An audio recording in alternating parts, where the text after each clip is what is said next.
Biologiste et généticien Albert Jacquard, un de nos plus grands scientifiques, aime surtout se définir par cette formule « activiste humain ».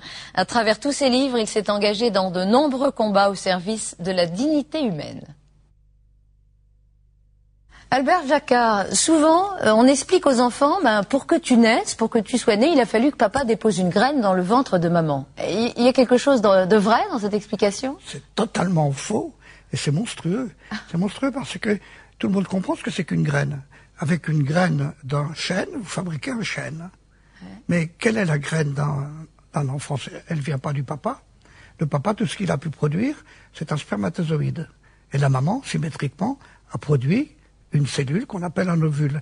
Et c'est lorsque ces deux-là se sont rencontrés, et pas avant, que enfin la graine est apparue.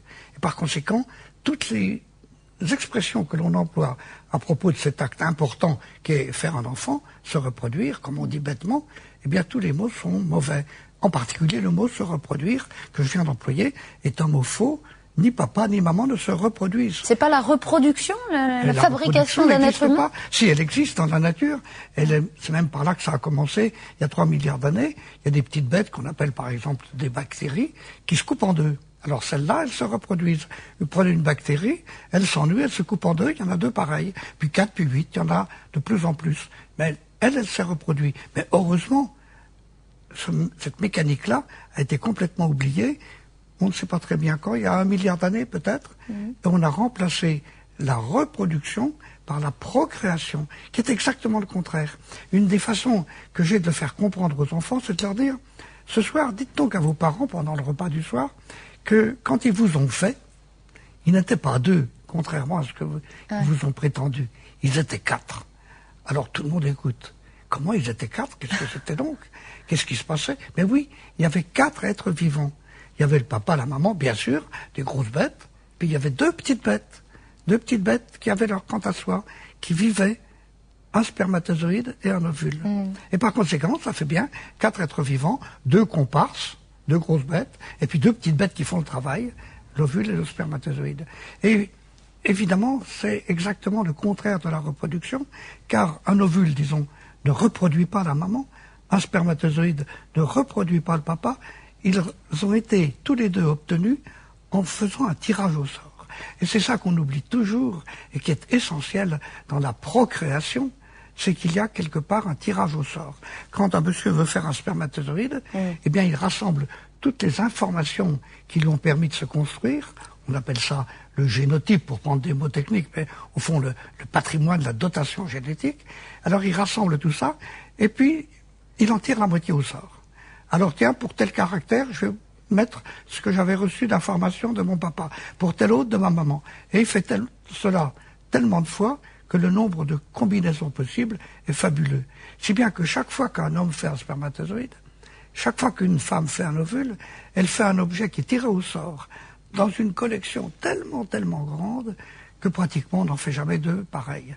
Si bien que non seulement tous les spermatozoïdes sont différents, tous les ovules sont différents, mais tous les petits bébés sont exactement différents. On le sait depuis quand, ça? C'est récent comme découverte? Très curieusement, c'est resté complètement inconnu pendant des siècles et des siècles. La plupart des cultures, parce qu'ils n'avaient pas le moyen de comprendre, ont inventé n'importe quelle histoire.